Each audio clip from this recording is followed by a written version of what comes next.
This is a wild story. A bunch of internet sleuths who, like you, were fans of true crime but had no formal police training, banded together and used their skills to identify an actual schmurderer. So this all happened in Canada in 2012. And they did this by analysing the schmiller's videos for clues, who, just to make things even more bizarre, happened to be a model. So these internet people, their actions led to him being arrested and convicted and later in prison. If this story sounds familiar, it's probably because you've seen the documentary Don't F with Cats, Hunting an Internet Schmiller, a 2019 Netflix true crime documentary series that details the online manhunt, and it was for a young man called Luka Magnotta. The victim he schmurdered was Jun Lin in 2012. So here is a summary of the story and how it was solved. So a group of online animal lovers are horrified by a series of videos posted online, and these depict the graphic schmorcher and schmilling of kittens. That's right, that's what I said, kittens. What a complete a-hole. I thought it was only curiosity that killed cats. I mean, what's next? Castrating unicorn. The online community, particularly one Facebook group, becomes determined to identify the perpetrator and bring them to justice. The animal cruelty videos escalate in disturbing ways, suggesting a growing psychopathy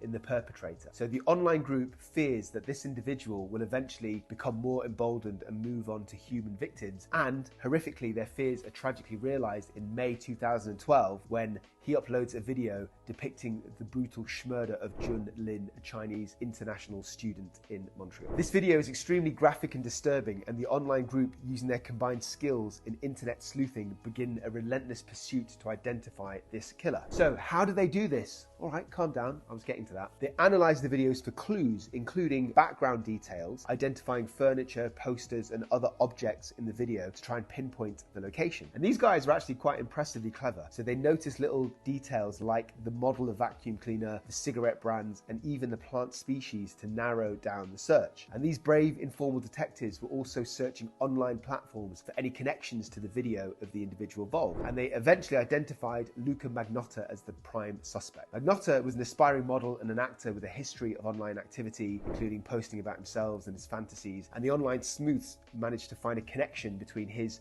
social media presence and other details in his horrific videos. So once Magnotta is identified, the information is passed on to law enforcement. Magnotta then flees Canada, travels to Europe, and then moving on to the arrest, based on the tips and the information gathered from the online community, Magnotta is eventually apprehended in an internet cafe in Berlin, in Germany.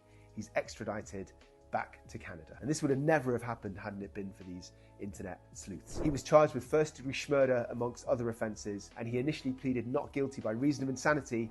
I am a forensic psychiatrist and an expert witness. I give evidence in exactly those kinds of trials. But after a lengthy trial, he was found guilty of all charges and he's sentenced to life imprisonment with no possibility of parole for at least 25 years. So what's the moral of the story? Don't play with puppies. Oh wait, sorry, I meant don't F with cats. I wish I was on a Netflix true crime documentary series. As a forensic psychiatrist, I've been a talking head on numerous documentaries already, but being on Netflix would be like the pinnacle of success in my career, but it's just a pipe dream. Oh no, wait, I already did that ish. Your boy is featured on the true crime documentary on Netflix, When Missing Turns to Schmurder. I'm in season 3, I'm in episodes 3 and 6, both harrowing cases of women that have gone missing and turning up dead. Go check your boy out. Signing off from the ominous shahominous. Subscribe to my channel and watch my content on YouTube or TikTok, or I will come round to your house and I will tie all your shoelaces together.